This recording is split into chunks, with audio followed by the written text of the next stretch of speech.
kalau presiden harus diminta untuk mengundurkan diri, wah nanti wapresnya. Hari ini gerakan masyarakat sipil mulai ya banyak ya maksud saya teman-teman ini mulai menyiapkan diri. Kalau informasi terakhir tentang gerakan mahasiswa gimana? Ada konsolidasi yang cukup baik, perlawanan di dalam terhadap cawe-cawe orang politik ke dalam kampus. Mereka mantan aktivis yang duduk di kementerian, entah jadi menteri, jadi wakil. Masuk nih, menyusup dengan dana yang besar, diduga dari salah satu ketua relawannya Jokowi. UI lah kita dengar kan, tahun lalu kan, 400 juta. Unair, Unpad, banyak. Dan bukan hanya di kampus negeri ya, di kampus-kampus swasta juga kan. Saya nggak dengar tuduhan bahwa Pak JK sedang menyiapkan makar, tapi tentu ada kecurigaan dari istana. Dan saya kira wajar. Pak JK ini orang politik. Bahwa dia merasa harus masuk atau dia dipanggil masuk ya untuk menggerakkan apapun itu, saya kira itu bagus. Ada bagian yang menarik ketika Mister mewawancarai Prabowo, ketika Prabowo diangkat menjadi Menteri Pertahanan Jokowi. Prabowo bilang, terlalu birokratis kerjaannya, saya nggak suka. Dan kalaupun saya terima, ya saya mau manfaatkan paspor diplomatiknya. Ya saya pakai buat jalan-jalan. Gimana? It's a great idea, kata dia kepada Misner. Kalau itu misi dia, mission accomplished dong. Sudah tercapai itu misinya gitu. Nah sekarang tinggal waktunya, apakah dia mau memperbaiki Indonesia atau istirahat kan?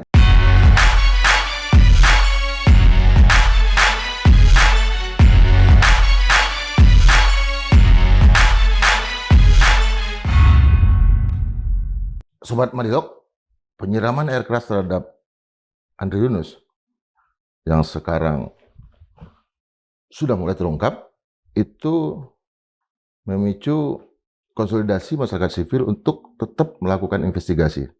Dan kita tahu kemudian bahwa peristiwa ini membuat kalangan masyarakat sipil aktif juga untuk mengamati pergerakan dari institusi yang lain, institusi negara, termasuk intelijen. Gitu.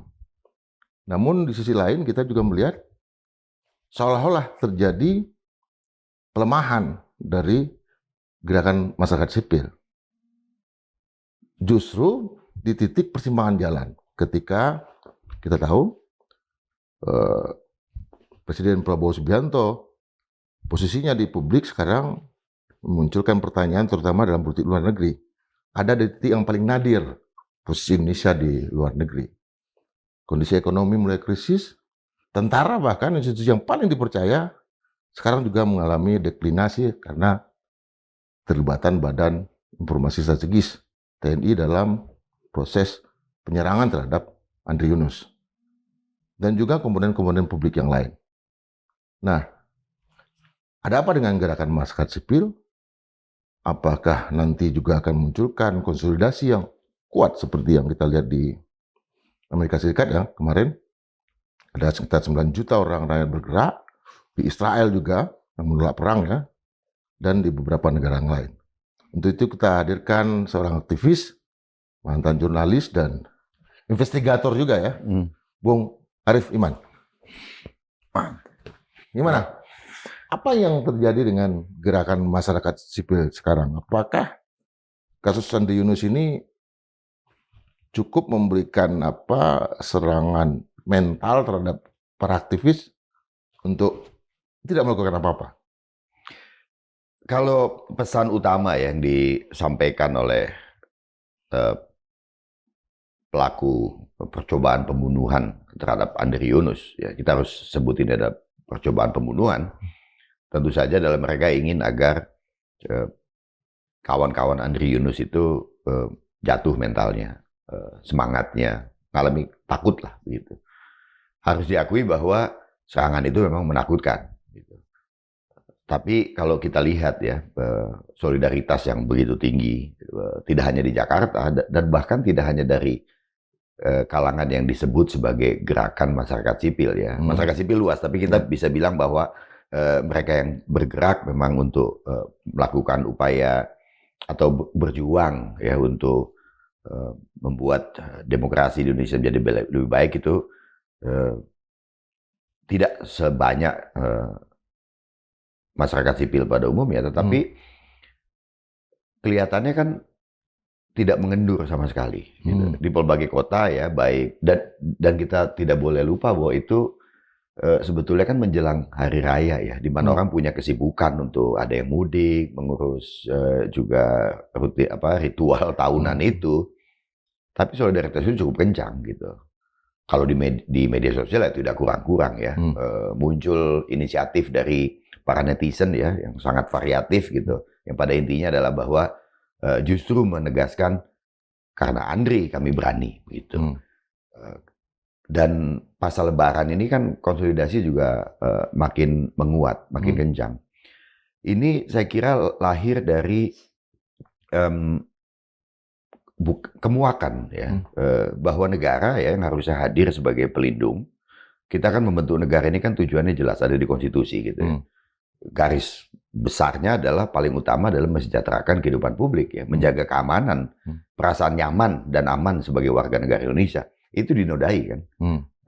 Justru oleh aparatur negaranya gitu, oleh institusi negaranya. Kita nggak bisa sebut oknum pelaku ini. Betul, pelaku selalu individu, selalu perorangan, tapi dia terdiri dari satu tim, apalagi ini organisasi yang disiplin tinggi. Ya, intelijen kan organisasi dengan disiplin yang sangat ketat ya, sangat tinggi. Jadi tidak ada itu petualangan individu di dalamnya gitu. Nah, warga sipil mengetahui ini sehingga menganggap bahwa kalau negara ini tidak bisa melindungi warganya sendiri, ya bagaimana dong gitu. Nah, alih-alih takut ini justru menimbulkan keberanian baru. Itu yang menarik. Kalau kita lihat siapa aja sih sebetulnya yang diincar oleh Bais ini selain Andri? Tentu saya tidak tahu, tetapi dari laporan polisi ya yang disajikan oleh majalah Tempo, ada beberapa nama yang sangat masuk akal saya kira. Maksudnya bukan masuk akal ini bukan berarti mereka layak diserang, tetapi bahwa apa yang disajikan polisi ini sangat masuk akal gitu ya. Ada nama Usman Hamid, Direktur Amnesty International, ada Muhammad Isnur, Direktur Yayasan Lembaga Bantuan Hukum Indonesia, dan tim dari Selios, satu lembaga ekonomi dan hukum ya, yang studinya ekonomi dan hukum. Dan mungkin juga aktivis kontras yang lain, saya tidak tahu. Tetapi di dalam laporan terbaru majalah Tempo itu kan memang diungkapkan operasi ini dirancang di sebuah rumah di Jalan Panglima Polim 3 nomor 11.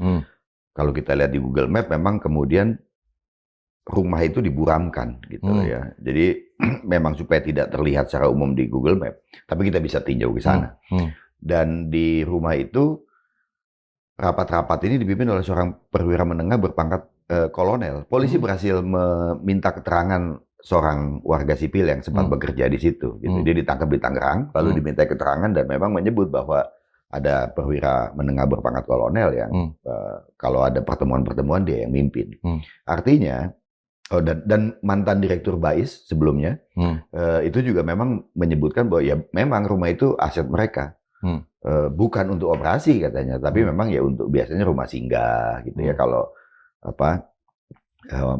para aparat selesai bertugas begitu. Dan ada satu situs namanya transmedia.com ya yang beralamat di Jalan Panglima Polim 3 nomor 11 ini. Transmedia.com. Transmedia dengan E ya, transnya itu. Jadi mungkin itu sebuah upaya cover ya, penyamaran gitu.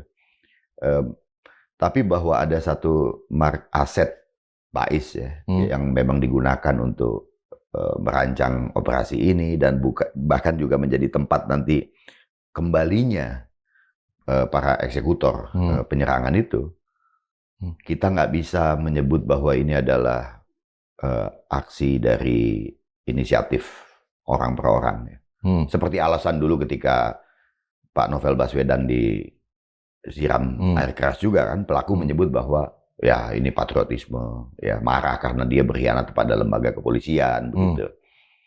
Ini kali alasan itu udah nggak bisa kepake lagi. Gitu. Dan bahwa polisi memiliki perbedaan nama ya dengan tersangka dari TNI, gitu kan ada dua nama yang berbeda kan. Nah, ini menunjukkan ada ada persinggungan yang sangat keras di antara dua institusi ini, gitu ya. Tapi kita berharap bahwa hanya karena konflik di antara dua institusi ini, jangan juga kemudian persoalan diselesaikan di antara pimpinan, gitu. Tapi persoalan ini betul-betul harus dibawa ke ranah hukum yang adil. Berarti Presiden harus membentuk satu tim investigasi independen dalam ini. Dan Komnas HAM saya kira perlu didorong juga untuk membentuk ini sebelum Presiden melakukannya, gitu. Karena Komnas HAM memiliki mandat untuk itu, gitu. Mereka bebas untuk membentuk tim investigasi sendiri dalam persoalan ini, dan tim investigasi yang pro justisia, gitu. Terutama adalah untuk membawa peradilannya itu di ranah peradilan umum, jangan di peradilan militer, gitu. Sampai hari ini kan kita nggak pernah tahu nih sebetulnya para pelaku ini. Selain BAIS atau TNI AD ya melaporkan nama-nama inisialnya, gitu. Tapi kita mau tahu sebetulnya versi mereka ini perannya apa aja, gitu. Dan polisi kan udah mengungkap duluan peran mereka apa aja, jumlah mereka berapa, larinya mereka kemana, begitu ya. Hilangnya di mana ya? Hilangnya di mana, pecah kemana ya, pecah 3 jurusan sesudah selesainya ya, ada yang ke arah Jalan Raya Bogor, Kalibata, dan Ragunan, Pasar Minggu, ya itu. Artinya di sana mereka naik busway ke Polem. Iya betul. Betul. Oke, tapi kan proses investigasi kayak gini sama kita melihat ketika almarhum Munir ya, kena, kan kita semua terdampak, civil society terdampak, melakukan termasuk aksi lah, solidaritas segala macam. Artinya itu justru agenda-agenda masyarakat sipil yang sudah dirancang sebelumnya itu, apakah kan tetap dikejar gitu? Persis seperti peristiwa terhadap Cak Munir ya, bukan membuat takut kan pada waktu itu, gitu. Tapi gelombangnya justru membesar. Kita juga tahu kemudian selama bertahun-tahun justru konsolidasi masyarakat sipil menguat karena itu, gitu. Saya ingat bahkan Iwan Fals kan, ya, begitu prihatin, marah dan menyampaikan solidaritasnya di YLBHI.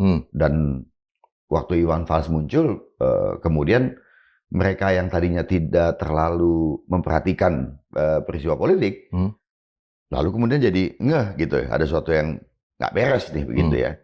Jadi ini pelajaran yang kelihatannya tidak, atau peristiwa yang tidak pernah dipelajari ya oleh pelaku-pelaku kekerasannya, atau negara ya sebagai pelaku kekerasan, tidak dipelajari oleh negara. Jadi tindakan keji itu tidak akan membuahkan rasa takut, gitu.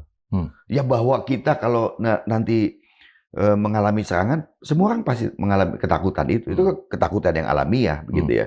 Tapi kita bicara di ruang politik, gitu ya, di mana yang dihasilkan justru adalah gelombang kemarahan politik, keberanian politik, gitu. Jadi ruang politik sekarang justru sedang dicoba dibuka lebar. Ruang politik yang ditutup selama lebih dari 1 dekade ini kan. Ruang politik kan kita harus pahami sebagai ruang di mana warga negara bisa mengajukan tuntutannya, bisa berbicara, ya. Nah ini mumpung Habermas belum lama ini meninggal ya, bahwa ruang politik dia kan begitu mengedepankan yang disebut sebagai public sphere, ya. Itulah ruang politik di mana kita secara setara bisa berbicara untuk kebaikan bersama. Ruangan ini kan kemarin ditutup. Ditutup dalam arti bahwa ketidaksetaraan itu dijaga. Jadi antara kita itu dibuat tidak setara sehingga jadi negara dengar, pemerintah dengar gitu. Tapi cuma dengar aja. Hanya untuk membuktikan bahwa demokrasi ada, seolah-olah gitu kan. Jadi orang silakan protes di media sosial begitu ya. Orang silakan berunjuk rasa dengan poster-poster kecil begitu. Sepanjang tidak menghina kepala negara kan kira-kira gitu ya. Tapi begitu ada menyinggung perasaan kepala negara mereka langsung ditangkap. Tapi sejak Agustus, terlepas siapa di balik peristiwa Agustus 2025, tapi upaya untuk membuka ruang politik yang setara ini kan makin lebar.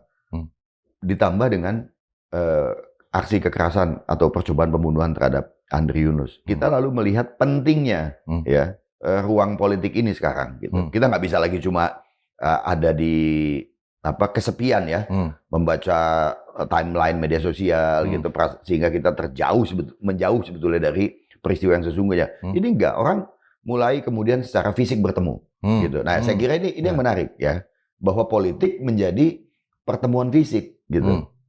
Teman-teman ini mulai sadar bahwa bukan cuma aktivisme ya, tetapi bahwa upaya merebut kembali ruang politik yang sudah lama dipegang oleh negara ini berarti adalah pertemuan fisik. Gitu. Kita harus tatap muka satu sama lain, gitu. Bicara mengenai langkah-langkah apa yang harus terjadi di masyarakat, apa yang harus kita lakukan ketika penguasa abai terhadap tugasnya, begitu kan? Ini satu permulaan yang saya kira kita bisa bilang gerakan sipil justru sedang menemukan kembali langkahnya, gitu. Media sosial adalah medium, ya, medium belaka gitu. Jadi tapi dia bukan ruangan politik. Nah ini yang perkembangan yang saya kira sangat baik gitu ya. Dan ini nggak bisa dikontrol oleh penguasa. Soal-soal begini, media sosial bisa mereka kontrol, ya, algoritmenya bisa diintervensi begitu ya. Tapi perjumpaan fisik nggak lagi. Gitu. Kesadaran ini muncul justru ketika serangan fisik terhadap salah satu aktivis demokrasi Indonesia. Kalau kita juga lihat ruangan politik itu yang sudah coba dimasuki dengan pertemuan-pertemuan rutin ini adalah ketika para dianggap tersangka peristiwa Agustus itu diadili di pengadilan. Kan banyak itu. Ada sekitar 1.500 orang. Dan beberapa di antara mereka bebas. Itu apakah juga akan memberikan mereka ini akan memberikan apa kontribusi yang makin kuat karena tidak dalam tanda kutip mereka kan sebetulnya diinaugurasi ketika ada di penjara. Iya kan sebetulnya sampai sekarang ya prosesnya masih karena Januari Februari kemarin masih ada penangkapan. Dan sekarang masih ada yang disidang ya. Ini kita melihat bahwa ada dua hal yang bisa kita simak. Pertama, hakim sendiri nggak tahu nih sebetulnya dia harus ngadili apa, sehingga ada beberapa yang bebas, begitu. Del Piero ya? Ya dan juga di Pengadilan Jakarta Utara juga kan. Lalu ada satu pengadilan pertama di Tangerang yang menghukum dua pelakunya lebih dari 1 tahun, gitu. Tapi begitu majelis hakim di pengadilan lain melihat bahwa kalau tidak bebas ya mereka dijatuhi hukuman sesuai yang sudah dijalani, misalnya 6 bulan gitu ya, bukan hukuman, penahanan, penahanan sudah dijalani selama proses peradilan. Akhirnya jatuh vonis 6 bulan dan begitu ketok palu mereka 1-2 hari kemudian bebas. Sebenarnya ada pesan juga yang mau disampaikan hakim kan, gitu bahwa sebenarnya kami nggak tahu nih harus nangani apa, gitu. Nggak ada peristiwa pidananya. Ada orang memposting sikapnya, pandangan politiknya, terus melanggar pidana mana, kan begitu kan? Jadi mereka bingung juga bahwa ada orang turun demonstrasi, ternyata demonstrasinya damai. Salahnya di mana, begitu kan? Jadi itu pesan yang juga disampaikan oleh hakim. Tapi yang kedua, di sisi lain kalau melihat di peristiwa di Pengadilan Tangerang ya, bahwa hakim juga kelihatannya melihat-lihat nih sesama korupsnya nih gitu kan. Trennya kemana nih? Nah ini agak bermasalah kalau hukum menjadi semacam itu. Tetapi yang tadi ditanyakan bahwa ini membuat gerakan ini menjadi membesar. Ya ini kan teman-teman yang di sidang ya, yang diadili atau bahkan yang sudah vonis baik bebas maupun penjara. Ini kan memang mereka mengalami langsung peristiwa kekerasan negara ya. Kok gue diginiin ya gitu. Padahal kan yang gue suarakan adalah bukan untuk saya sendiri, gitu. Tapi kita cuma memperingatkan penguasa bahwa dia lalai, gitu, bahwa dia abai. Jadi kenapa saya harus mengalami peristiwa yang kasar semacam ini, gitu. Tentu saja mereka akan menjadi kunci dari gerakan masyarakat sipil ini. Gitu. Betul itu, Bang Indra. Apa sekarang udah indikator ekonomi dunia kan turun ya? Iya. Di beberapa negara bahkan sudah mulai ada penjatahan BBM dan segala macam. Sementara Indonesia seolah-olah baik-baik saja, padahal para ekonom mengatakan bahwa krisis itu sudah terjadi bahkan sebelum peristiwa invasi yang dilakukan oleh Amerika Serikat dan Israel terhadap Iran kan. Nah, apakah itu nanti akan menjadi momentumnya ketika krisis ekonomi itu benar-benar terdampak ke masyarakat dan lalu munculkan gerakan sosial? Ada 3 hal nih sebetulnya ya dari beberapa peristiwa sekarang. Yang pertama, sedari awal anggaran ini tidak saya bukan ahli ekonom, jadi saya cuma mau ngutip kesimpulan beberapa banyak sekali teman-teman ekonom. Anggaran tidak dirancang untuk membawa kemajuan bagi Indonesia. Anggaran dirancang untuk memuaskan hasrat angan-angan presiden.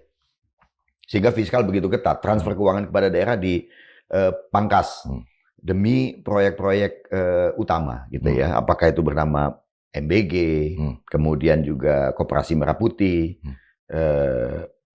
lalu kemudian juga proyek-proyek yang sifatnya yang disebut PSN itu ya, proyek strategis nasional. Nah, yang kedua, Presiden kelihatannya enggan untuk mendengar suara-suara ahli. Gitu. Presiden bahkan kelihatannya atau bahkan kelihatannya laporan kepada Presiden difilter. Tapi ini bukan kita lalu bilang, oh kalau gitu salah anak buahnya. Anak buah kan melihat tren bosnya ya, gitu. Dan atasannya kan memperlihatkan diri bahwa dia lebih banyak minta didengar, alih-alih mendengar. Ini dalam banyak perjumpaan kan kita bisa konfirmasi ya, misalnya pertemuan dengan mantan dan presiden dan mantan wakil presiden, kemudian juga dengan beberapa mantan pejabat negara, pertemuan dengan majelis ulama, begitu. Selama lebih dari 2 jam. 80% durasi didominasi oleh presiden. Jadi kalau dia manggil tokoh-tokoh, dia manggil mantan pejabat, bukan untuk mendengar masukan mereka, tapi lebih banyak untuk bicara. Soalnya rekaman dialog meja bundar ya dengan beberapa tokoh ya, baik tokoh media, ya tokoh ekonom dan sebagainya, ada Mas Khatib Basri, Celi gitu ya. Itu kan memperlihatkan juga bahwa dia lebih banyak bicara, alih-alih mendengarkan banyak orang. Mungkin format meja bundar Mas Khatib Basri dan yang lain itu memang adalah untuk bertanya gitu. Tapi sebetulnya kan konteks pertanyaan, kecuali Nana ya, Najwa memang dia mewawancarai. Tapi sebetulnya kan ekonom seperti Khatib Basri mau menyampaikan sesuatu. Kayaknya anggaran salah nih Pak. Gitu. Kayaknya masa nggak tahu sih bahwa fiskal berdarah-darah gitu. Anggaran kita berdarah-darah, masa Bapak nggak tahu? Kan itu sebetulnya pesan utamanya. Dan Presiden dengan yakin gitu lah kan menjawab, kita punya uang gitu loh. Kita punya uang begitu. Nah, ini yang problem kan, sementara pemerintah daerah megap-megap. Nggak ada uang untuk menjalankan proyek, nggak ada uang untuk memperbaiki jalanan, nggak ada uang bahkan untuk puskesmas. Ini kan pelayanan kesehatan di tingkat puskesmas kan Pemda yang nanggung gitu. Saya kemarin kita baca misalnya ya, Gubernur NTT merasa harus memberhentikan pegawai-pegawai yang diangkat dengan perjanjian kerja waktu tertentu karena duitnya nggak ada buat bayar honor mereka. Gubernur di Kalimantan, di Sulawesi juga siap-siap untuk memberhentikan, dan itu jumlahnya ribuan gitu. Jadi Presiden tidak concern terhadap hal-hal real yang terjadi gitu. Nah yang ketiga gitu, ini kita melihatnya juga atau saya kira kita bisa melihatnya juga sebagai Presiden senang aja dengan posisinya sekarang, dia bertemu dengan banyak kepala-kepala negara di dunia ini. Dan kebetulan ini ada buku baru, ya. Markus Misner yang menulis sebetulnya tentang Jokowi, judulnya Ruling Indonesia. Dan saya kira bulan April ini akan di launching di Australia. Ada bagian yang menarik ketika Misner mewawancarai Prabowo ketika Prabowo diangkat menjadi Menteri Pertahanan Jokowi. Nah di situ Prabowo bilang, awalnya saya menolak. Saya ditawari Menko Polkam, saya nggak mau. Itu saya bilang itu terlalu birokratis kerjaannya. Saya nggak suka kerjaan-kerjaan birokratis. Saya pengen kerja gitu kan. Dan kalaupun saya terima, ya saya mau manfaatkan paspor diplomatiknya. Ya saya pakai buat jalan-jalan. Gimana? It's a great idea, kata dia kepada Misner gitu kan. Jadi memang hobi jalan-jalannya ini tertutup selama ini ya. Tertutup selama ini sudah ada di niatannya sejak dia bahkan sebelum diangkat jadi Menteri Pertahanannya Jokowi, dan itu dibuktikan. Kemarin terakhir kan dia ketemu dengan Kaisar Jepang gitu. Apa yang sebetulnya ingin ditunjukkan dengan jalan-jalan itu kita tidak tahu. Kalau tadi Bang Indra menyebut bahwa tren dunia memang sedang secara ekonomi turun, bahkan sebelum perang begitu. Nah, dia harus aware itu. Jadi kekacauan ekonomi Indonesia kan bukan karena perang Iran. Dari awal dia memang sudah kacau, dirancang gitu. APBN begitu sempit gitu ya. Sementara beban utang kita kan tinggi gitu ya. Nah, ini kita belum tahu apakah jalan-jalannya ini merupakan gagasan untuk memajukan kesejahteraan Indonesia gitu ya kan, atau hanya untuk pergaulan, dan itu menjadi kenangan di album fotonya kelak kan gitu kan, ketika dia pensiun pasti nanti lihat bahwa saya ketemu dengan pemimpin-pemimpin besar ini, berfoto berempat kan, bayangkan di kota terlarang di Beijing sana. Ya. Putin ya Pak. Xi Jinping dan dari Korea Utara itu foto yang saya kira membanggakan ya. Artinya itu kan juga ada dalam memori kita juga ya, masuk memori presiden kan. Dulu kan disebut bahwa beliau itu di blacklist juga di beberapa negara kan. Artinya itu yang mau ditutupi dengan ini juga. Dia itu prestasi pertama yang dia capai ketika menjadi Menhan kan, bahwa dia bisa masuk Amerika gitu dengan bebas, dijamin keamanannya, bahkan dikawal gitu ya. Kemenangan pertama udah diraih. Bukan ditangkap gitu kan? Bukan ditangkap seperti ancaman sebelumnya kan, karena peristiwa penculikan pelanggaran HAM tahun 97-98 itu gitu. Itu pencapaian pertama yang terjadi. Nah, bahwa kemudian dia bahkan mendapat kursi yang terhormat gitu ya. Dia kan menjadi tamu utama, Indonesia sebetulnya menjadi tamu utama dalam perayaan Bastille Day di Prancis bulan Juli tahun lalu kan gitu. Dan dia bisa duduk sebelah menyebelah dengan Macron gitu kan. Bisa berguyon ria dengan pemimpin-pemimpin lain. Itu satu achievement yang luar biasa gitu. Dan kita di India ya, termasuk India ya. Di India kok terhormat sekali memeriksa barisan dan sebagainya gitu. Ini memperlihatkan bahwa dia seorang memang seorang militer yang dihargai di banyak tempat gitu. Nah, tinggal sekarang rakyat bisa berpikir gitu kan. Ya sudah, itu kan memang goalnya gitu kan. Berdiri bersama dengan pemimpin-pemimpin dunia lain. Jadi kalau itu misi dia, mission accomplished dong. Sudah tercapai itu misinya gitu. Nah, sekarang tinggal waktunya apakah dia mau memperbaiki Indonesia atau ya sudah, kalau orang kalau udah cita-cita tercapai kan nggak ada pilihan lain, Bang. Istirahat kan, gitu kan. Gitu. Kayak Thanos itu kan dalam film Endgame itu kan. Ya, dia udah cincinnya udah lengkap. Udah lengkap. Dia pensiun kan gitu ya. Ya mungkin itu aja tawaran kita mungkin itu juga. Kan udah ketemu nih dengan berbagai kepala negara gitu kan, udah dibanggakan Trump ya, disebut sebagai the strong leader, the best friend in Asia gitu. Jadi sudahlah gitu. Selesai gitu. Dan kondisi ini kalau kita refer lagi ke kejatuhan Bung Karno dan kejatuhan Pak Harto, itu kan hampir mirip ya, karena dua orang ini kan ada dalam suasana usia yang udah sepuh, fatigue, artinya lagi senang dengan urusannya sendiri, seolah-olah mereka adalah bukan national leader, global leader, misalnya Pak Harto ya setelah peristiwa setelah APEC di Bogor kan. Iya. APEC 91-92 betul. Bukan 95 malah ya, kan. Yang berbatik semua itu ya. Batik. Ya, betul. Banyak kepala negara pakai Clinton, batik. Ya. Nah, ya pakai batik. Bukan hanya Clinton, kepala negara yang lain juga pakai batik. Tapi kondisi ini juga menciptakan suasana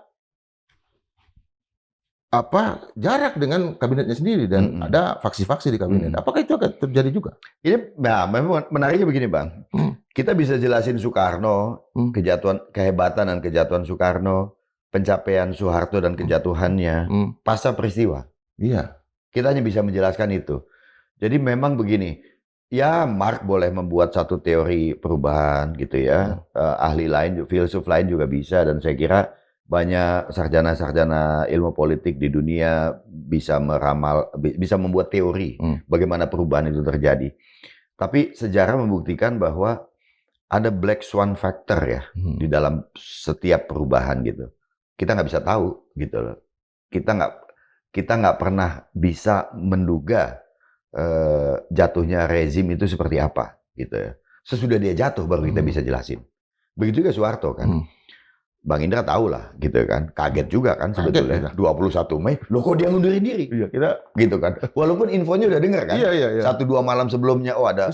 Pedih juga rasanya. Iya. Kita mau lawan lama, dia cepet banget jatuh. Tiba-tiba jatuh gitu kan. Lalu perubahannya terjadi dengan cepat yang tidak bisa ada yang mengontrol. Semua bisa berebut di lapangan begitu. Pasca itu kita bisa jelaskan dengan lebih jernih dan sebagainya. Tapi momentum itu ya tadi ada apa ya? Ada black swan itu, ada faktor black swan itu. Kita nggak bisa gelar di meja hari ini, nggak bisa bikin skenario sempurna, nggak mungkin. Jadi itulah makanya saya kira ini penting juga Bang. Hari ini gerakan masyarakat sipil menyadari juga hal itu. Oke. Jadi nggak ada lagi nih ketakutan bahwa loh apa iya perubahan ini tidak bisa dilakukan, maksudnya apa iya kita nggak bisa bilang kepada presiden untuk melakukan perubahan ABC gitu kan. Ternyata kan nggak bisa. Kalau begitu, kalau presiden harus diminta untuk mengundurkan diri, wah nanti wapresnya yang fotonya nggak ada di sini tuh gitu kan. Ya, nggak ada. Yang kemudian melihat bahwa wah wapresnya kan lebih nggak bisa lagi gitu. Ketakutan-ketakutan itu ya. Lalu kemudian menilik bagaimana di konstitusi dan sebagainya. Seolah-olah cara berubah atau perubahan rezim atau pemerintahan atau politik seolah-olah sudah ada bukunya gitu. Nah sekarang gerakan sipil mulai ya banyak ya maksud saya teman-teman ini mulai melihat bahwa bukunya nggak ada. Kalau mau kita tulis bukunya. Artinya yang bisa dilakukan apa? Ya menyiapkan diri, berorganisasi, lalu berkonsolidasi, lalu berkampanye, dan membangun kesadaran politik yang real di tubuh masyarakat ini gitu. Jadi bagaimana cara kita berubah? Ya kita boleh punya strategi, tapi siap-siap juga strategi itu salah. Artinya harus juga berubah, taktiknya juga nanti berubah gitu ya, menyesuaikan keadaan gitu. Saya percaya itu. Maksudnya faktor-faktor yang disebut black swan itu ya, itu dari revolusi Perancis hingga ke sini juga kita bisa jelaskan hanya ketika peristiwa itu sudah selesai. Kita lihat di Nepal misalnya. Sekarang kan terjadi penangkapan terhadap orang-orang yang paling berkuasa era itu kan. Iya. Termasuk menteri dalam negerinya dan segala macam, karena dianggap terlibat dalam proses kekerasan terhadap para pengunjuk rasa. Iya. Nah, kalau kita ngelihat semua indikator ini dan bukan hanya di Nepal ya, itu di banyak negara lain, itu Indonesia akan menempuh jalan yang demokratis atau agak berdarah. Itu juga yang ditakutin banyak orang kan ya. Sehingga orang enggan untuk berubah. Yaitu karena 98 pun kan juga banyak korban. Ya. Soeharto jatuh, tapi sampai saat ini kita masih traumatik dengan peristiwa perkosaan yang dibantah oleh Fadlizon itu. Kita masih seperti ingat ya api dan asap ya yang di berbagai kota terutama di Jakarta. Lalu melihat bagaimana Myanmar sebelum ini ya, kemudian dikudeta oleh militer, orang ditembak di jalan kepalanya. Nepal yang Gen Z-nya marah, lalu kemudian sekarang dan terjadi banyak sekali kekerasan dan yang dibalas dengan kekerasan lagi. Kekhawatiran ini bahkan di sejarah kita sendiri maksud saya, kekhawatiran ini membuat orang enggan untuk bergerak karena nanti jatuh korban. Nah saya kira ini sebaiknya menjadi peringatan gitu ya, sehingga kita mungkin bisa menemukan cara bagaimana sebuah perubahan konstitusional atau tidak konstitusional tidak membuat tanah ini dibasahi oleh darah lagi gitu. Bagaimana caranya tentu kita tidak tahu atau belum tahu ya. Tapi saya kira peran penting di sini adalah ya salah satunya para elite ya. Mereka mau ngorbanin rakyat nggak sih gitu. Sebetulnya ambisinya apa sih? Kalau kaya kan udah kaya banget, ya nggak? Kalau cuma mau exercising their power gitu ya, mau memperlihatkan mereka berkuasa, kan juga udah diperlihatkan gitu. Jadi semua udah punya kan, semua udah ngalamin kan, para elit ini kan pernah berkuasa dan masih mempraktikkan kekuasaan, kaya juga udah nggak ketulungan gitu ya kan. Sekarang ayo dong berpikir yang lebih jernih gitu ya kan. Artinya perlihatkan diri bahwa kalian itu, para elit itu adalah orang-orang yang terhormat gitu. Nah, saya kira ini seruan yang juga perlu disampaikan gitu, agar mereka menjadi warga terhormat. Nah, menjadi warga terhormat itu tentu saja mereka memikirkan nasib orang lain, dalam hal ini rakyat gitu ya. Nah, mungkin dengan cara itu kekerasan di dalam masa sekarang atau transisi kekuasaan itu menjadi tidak ada, mudah-mudahan gitu. Kalau secara indikator ekonomi kan kita juga lihat data-datanya ya, Pak, bahwa yang punya tabungan di atas 5 miliar makin banyak.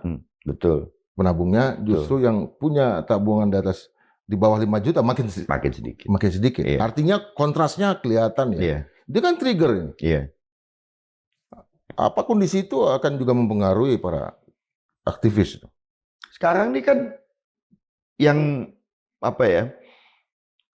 di publik, kalau kita keluar gitu ya, apakah krisis sudah dirasakan? Kelihatannya belum terlalu. Itu kan. Mantan Wakil Presiden Yusuf Kala dalam wawancara dengan majalah Tempo kan bilang, kita udah krisis. Jauh sebelum perang. Ya. Itu betul. Ya. Begitu kan. Kalau kita nanya kepada para pengusaha juga bilang, saya itu udah mau mecat. Udah mau mem-PHK karyawan. Begitu. Tapi memang pom bensin ya masih aja orang ngisi kan gitu kan.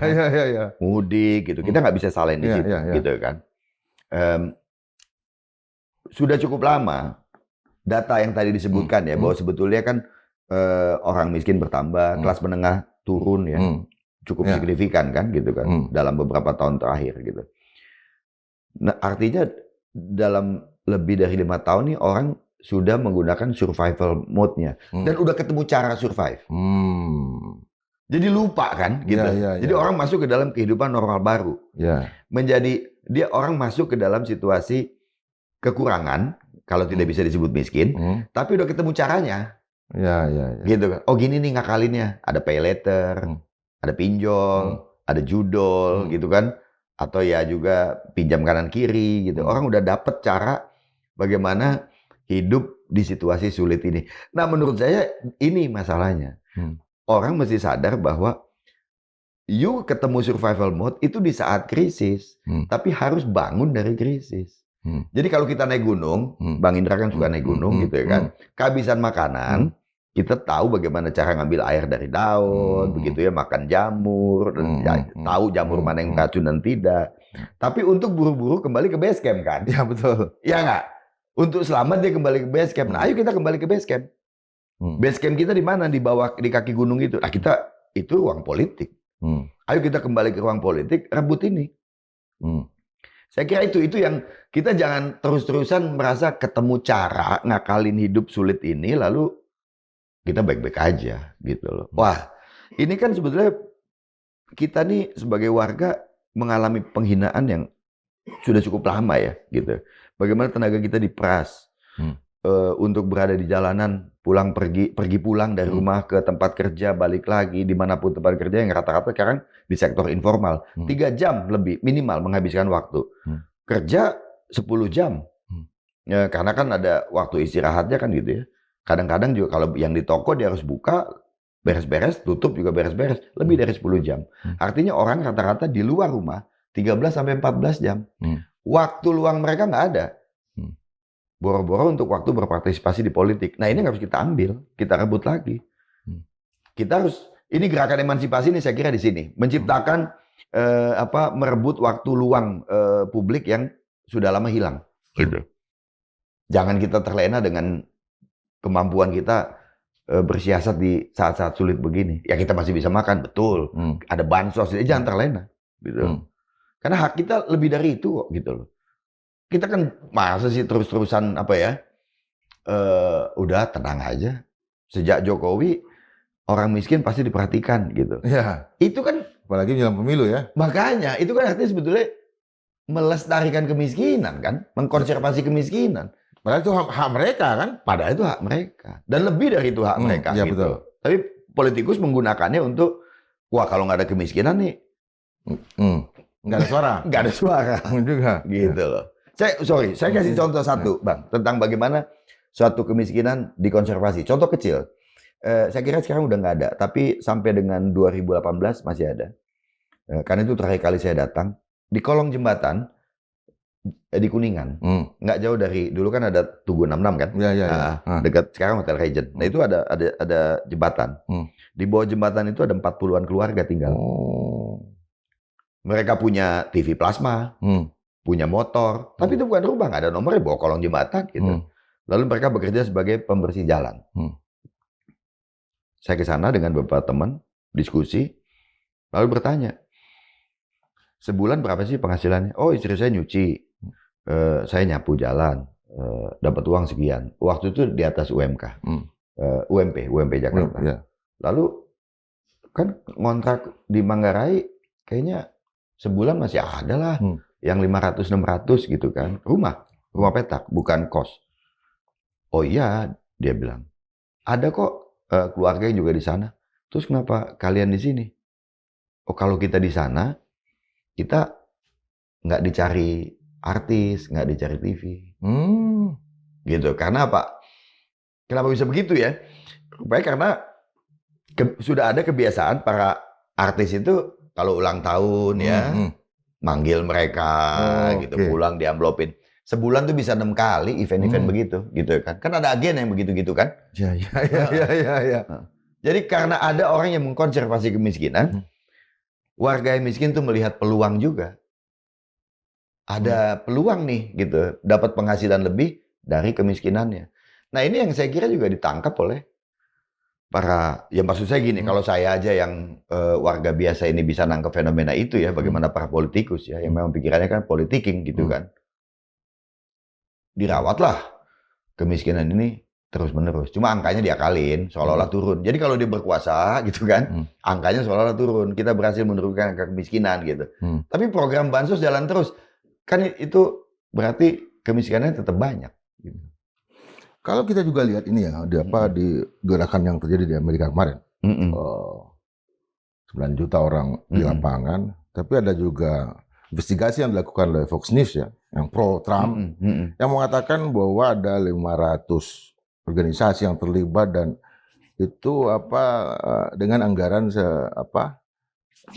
kalau tidak salah itu 9 miliar dolar ya, untuk menggerakkan massa seperti itu. Artinya ada agensinya, ada agensi-agensi dan ada dana supaya pergerakan terjadi. Apakah itu juga akan terjadi di Indonesia dengan sendirinya? Dengan sendirinya pasti ya. Tapi begini. Kalau disebut agensi kan memang ini selalu ada ya, gitu kan. Artinya agensi kan adalah kapasitas ya dari orang gitu ya kan, untuk dia berpikir dan bertindak melakukan sesuatu. Ya, dalam hal ini gerakan sipil, gitu. Dan sepanjang sejarah gerakan sipil atau setiap kegiatan lah ya, kan pasti membutuhkan dana, logistik ya. Sesimpel orang bikin poster, ngeprint dan sebagainya gitu. Pasti ada.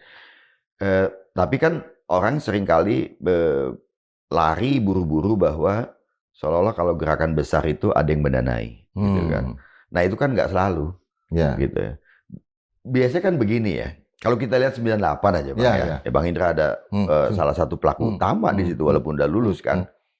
Bagaimana sih bisa ada anduk kecil ya, Hello Morning dulu kan, anduk Good Morning, Good Morning, odol, bukan cuma makanan, odol untuk mata dan sebagainya. Ada geser mata ya? Iya, dengan begitu berlimpah ya, disumbangkan kepada mahasiswa. Apakah uang itu diberikan oleh 1-2 pengusaha kan bukan kan. Itu kan galangan solidaritas warga yang begitu tinggi gitu. Atau ketika reformasi di korupsi 2019. Itu dengan kan ada beberapa penyanyi musik alternatif ya, grup indie, artis yang juga kemudian bilang kita bantu nih, kalau mau lewat rekening saya akan pertanggungjawabkan secara terbuka dan orang percaya membantu. Begitu juga yang gerakan No Kings di Amerika ini kan kemarin menurunkan 8-9 juta orang dan ada pidato Robert De Niro di New York kemarin. Ini kan sebuah gerakan organik ya, bahwa kemudian ada organisasi-organisasi yang juga mengumpulkan dana, mengumpulkan dan mereka sendiri dari kasnya menyumbangkan pada gerakan itu yang terjadi begitu, gitu loh kan. Bukan sebuah kegiatan. Jadi gerakan sosial kan bukan sebuah event sponsor, bukan sebuah sponsorship event kan, gitu. Yeah. Tapi orang akan dengan sendirinya tergerak, gitu. Karena menyadari kesulitannya itu dialami oleh semua orang. Tapi gitu kan, justru yang kita lihat ya dalam sejarah Indonesia, kelompok-kelompok yang menentang perubahan itu, ya itu yang justru didanai. 98 ya, Bang Indra kan lihat juga gitu. Bagaimana mereka yang melawan reformasi, ya, atau yang membela Presiden B.J. Habibie pada waktu itu, yang membela undang-undang PKB itu kepanjangannya apa ya? Penanggulangan keadaan bencananya Wiranto. Bahaya, penanggulangan bahaya bencana lagi. Itu yang justru didanai. Iya kan? Pam Swakarsa itu yang justru didanai gitu. Nyata-nyata baik pakai uang negara maupun uang mereka. Kalau yang dan itu mungkin lebih banyak yang membiayain itu kan. Dananya lebih banyak, orangnya sedikit gitu kan. Gitu. Itu yang terjadi. Itu yang maksud saya kita buka-buka arsip lama, ayo kita buka arsip lama dan kita sadar bahwa enggak gitu ya. Dari aspek pendanaan, logistik, gerakan demokrasi itu lebih bersih kok gitu. Tapi kepentingan numpang-numpangin ya biasa gitu. Riding the wave ya pasti ada gitu. Aktor-aktor begitu, tinggal gimana kita membersihinnya aja gitu. Tapi kalau rakyat mendukung penuh ya nggak ada yang berani di atas ombak bermain-main gitu. Ataupun kalau ada, dia nggak berani lah langsung memutar balik gitu kan. Roda sejarah, orang banyak maki-maki Pak Amin kan, pasca 98 kan, karena menggagalkan Bu Mega menjadi presiden gitu kan. Tapi apakah kemudian di dalam tahun-tahun pertama itu Pak Amin menjadi mentang-mentang dia so-called kingmaker gitu ya, lalu mau ngatur-ngatur jalannya pemerintahan, kan nggak bisa juga. Dia harus berbaik-baik gitu kan. Jadi dalam situasi krisis, gitu ya, di ekonomi ada kurva S kan Bang. Begitu turun, nggak ada pilihan kecuali naik. Nah, syaratnya CEO-nya diganti kalau dalam perusahaan. CEO-nya diganti gitu. CEO baru nggak berani, kalau pun dia mau nyolong, nggak berani di situ kan. Gitu. Dia harus lihatin prestasinya dulu gitu loh. Nah, di sini ruang demokrasinya harus bermain. Gitu. Bagaimana CEO pengganti itu dia harus bekerja nggak boleh terlalu lama dan prosedur demokrasi kita udah mengatur untuk mencegah hal gitu. Walaupun sempat dipecundangi juga selama 2 periode kemarin kan gitu ya. Prosedur diakalin dan sebagainya. Tapi kita gini, kalau pelaku kejahatan belajar bagaimana ngakali peraturan atau prosedur, ya yang diakali kan juga belajar dari kekalahannya. Kita akui demokrasi kita dikalahkan kemarin. Tapi kan kita belajar banyak juga dari situ. Jadi artinya kita nggak perlu, maksud saya adalah nggak perlu terlalu banyak berteori sampai detail ya. Berubah aja dulu gitu. Lalu kita kan menemukan cara kan gitu. Kalau ini ada Bung Karno tadi ya, saya datang. Dia itu kan gitu kan. Dia bilang merdeka aja dulu yang penting. Gitu. Habis itu kita urus. Betul. Jadi hari ini juga gitu.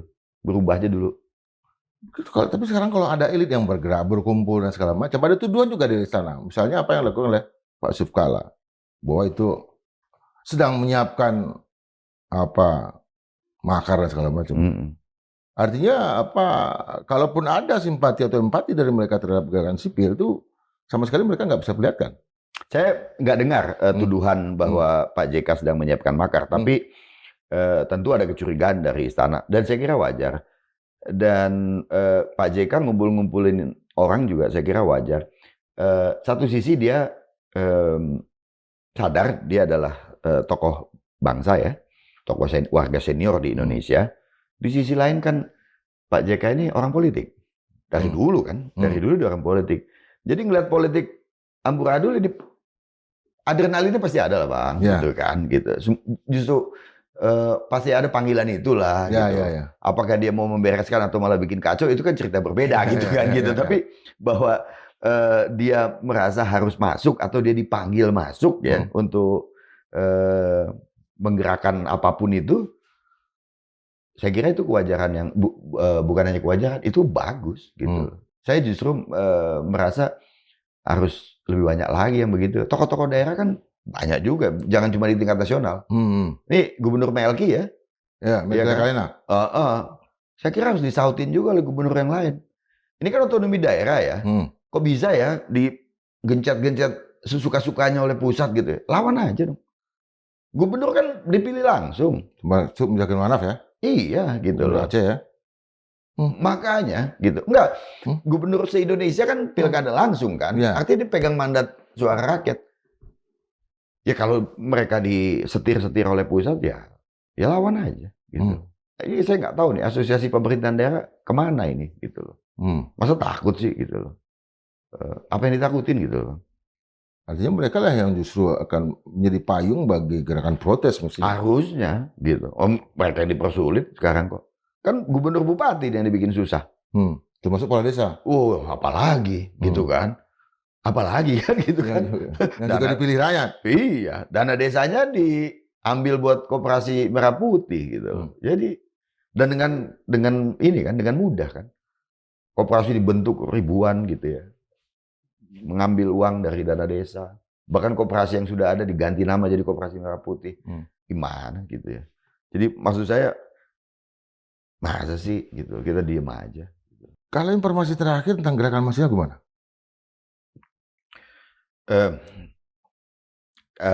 Awal tahun dan saya kira sampai dengan pertengahan tahun ini kan ada memang kalau di organisasi intra kampus ya, badan eksekutif ya, dewan-dewan mahasiswa ini memang terjadi pergantian rotasi kepemimpinan kan. Ada ketua-ketua BEM baru. Ketua perwakilan DPR-nya ini. Selain presiden, DPR-nya digantilah di kampus ini. Setidaknya Jawa ya dan Sumatera yang maksud saya Sumatera Jawa Bali lah gitu. Ada konsolidasi yang cukup baik, perlawanan di dalam terhadap cawe-cawe orang politik ke dalam kampus. Kan tahun lalu memang kan 2 tahun lalu ya, sejak 2 tahun lalu intens sekali kan.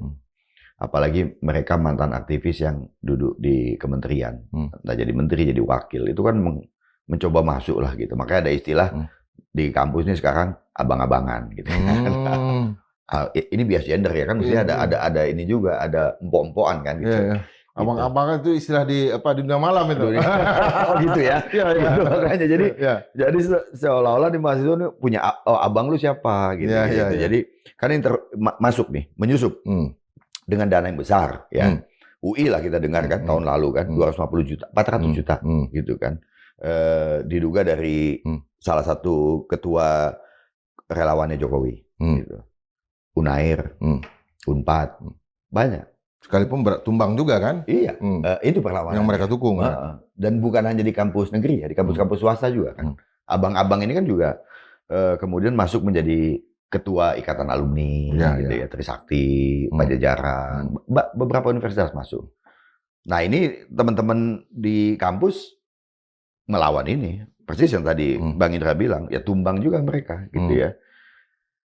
Artinya mahasiswa nggak bisa juga ya di bodoh-bodohi begitu. Tentu ada ya beberapa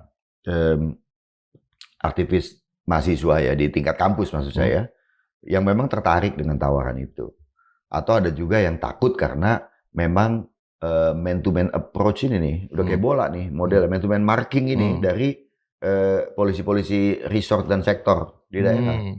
yang memang melakukan pemetaan, kadang-kadang intimidasi halus, ya, diajak mahasiswa diundang dalam rapat muspika, musyawarah pimpinan kabupaten atau kota atau bahkan daerah tingkat gubernur, seolah-olah mereka didengar aspirasinya, kasih THR, atau pulangnya ditempel halus gitu, dibacain riwayat hidup bapak ibu.